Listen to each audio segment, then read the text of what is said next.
প্রিয় শিক্ষার্থী বন্ধুরা, দেখো এই প্রশ্নটা অনেকেই আমাকে জিজ্ঞেস করেছো যে স্যার এই প্রশ্ন এরকম হলে আমরা কিভাবে তার সমাধান করব। যে কীরকম হলে দেখো এখানে বলছে এ এর মান 34 এর বেস কত এন হলে এন এর মান নির্ণয় করো। 34 এন হলে এন এর মান নির্ণয় করো। এখানে এ সমান সমান কত, এখানে দেখো এ সমান সমান কত আছে 52 আছে দশমিক সংখ্যায়। আমি একটু দেখি, করানোর চেষ্টা করি। দেখো 34 এনে আছে, কত আছে দেখো 34, হ্যাঁ 34 আছে কততে এন, এর সমান সমান কত বলছে, এর মান আছে কত বলছে, এর মান আছে কত 52 ডেসিমেলে, 52 আছে ডেসিমেলে। এই সমস্যাটা একটু পেঁচানো কিন্তু খুব সোজা যখন তুমি বুঝবা, আর এই অঙ্কটা দেখার পর তোমার কাছে খুব সোজা মনে হবে যে স্যার এত সোজা। দেখো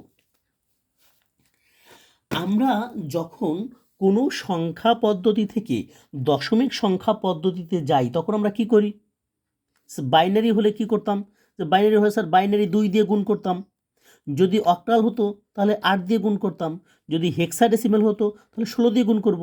ঠিক তদ্রূপ ভাবো যে এখানে এন আছে, যেহেতু এন দিয়ে গুণ করব। কাকে গুণ করব, এই সংখ্যাটাকে। দেখো তাহলে তুমি কি করবা, সমাধান কি করবা, এটা করলাম, বা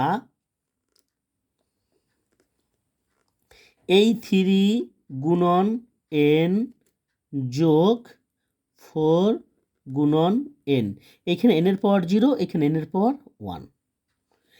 অবিকল আগের অঙ্কের মতো যে স্যার 2 থাকলে 2 দিয়ে গুণ করতাম, 8 থাকলে 8 দিয়ে গুণ করতাম, 16 থাকলে 16 দিয়ে গুণ করতাম, এখানে এন আছে আমি এন দিয়ে গুণ করব এবং পাওয়ার বসাই দেব। এখন দেখো তাহলে কি হলো, বা এই 3 গুণন এন, এনের পাওয়ার 1 মানে এন, যোগ 4 গুণন, তোমরা জানো কোনো কিছুর পাওয়ার যদি 0 হয় তাহলে তার মান হয় কত, তার মান হয় 1, সমান সমান কত আছে এখানে 52, কত আছে 52। এই বুঝতে পারো আমি কি করি, এখন দেখো আবার লেখো, বা 3 গুণ এন কি হয় 3n বা 3n যোগ 4 একে 4 ইকুয়াল টু 52। এখন তোমাদের কাছে খুব সোজা হয়ে গেল। বা দেখো এই যে দেখো এখন আমরা কমনগুলো এক পাশে নেব, আনকমনগুলো এক পাশে রেখে দেবো। এখানে 3n এ পাশে যদি রাখো সমান সমান এখানে আছে 52। এখন এই +4 যখন সমান সমানের বর্ডারের ওপার চলে যাবে তখন সে কি হয়ে যাবে, মাইনাস হয়ে যাবে, -4। এটা তো তোমরা জানো যে যোগ থাকলে বিয়োগ হবে, বিয়োগ থাকলে যোগ হবে, আমরা ঠিক সেই কাজটাই করলাম।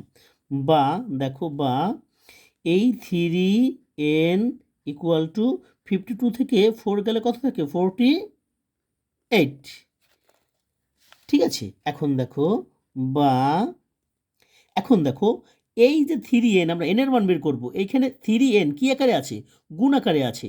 এইখান থেকে যদি n রাখো সমান সমান এইখানে 48, সমান সমানের উপরে গেলে কি হয়ে যাবে, এটা গুণ আকারে আছে, ওপাশে গেলে কি হয়ে যাবে, ভাগ হয়ে যাবে, যে এই 48 ভাগ 3। তুমি এভাবেও লিখতে পারো, অথবা এই 48 ভাগ 3, তুমি যেভাবে লিখো কোনো ব্যাপার না। বুঝতে পেরেছো, এইটা লিখতে পারো অথবা এটা লিখতে পারো। এখন দেখো, বা এই n ইকুয়াল টু, যদি এই 48কে 3 দ্বারা ভাগ দাও কত হয়, 3 ষোলং 48, 16 হলো, কত হলো 16 হলো। এখন এইখানে দেখো আমার এই যে 34, এখানে n, এই nটা, এই n এর জায়গায় কত বসবে তাহলে 16, অর্থাৎ তাহলে কত হলো যে 34। এটা কোন সংখ্যা, হেক্সাডেসিমেল সংখ্যা। এই 34 হেক্সাডেসিমেল ইকুয়াল টু 52 ডেসিমেল। বুঝতে পেরেছো অঙ্কটা? সুতরাং n এর মান কত, তোমার এটুকু কিন্তু লিখতে হবে না, তোমাকে বলছে n এর মান কত, তুমি লিখবা সুতরাং n এর মান 16, সুতরাং n এর মান 16। বুঝতে পেরেছো? এর পরেও যদি কোনো কনফিউশন থাকে অবশ্যই আমার সাথে যোগাযোগ করবে, আমি অবশ্যই বুঝিয়ে দেওয়ার চেষ্টা করব। ধন্যবাদ।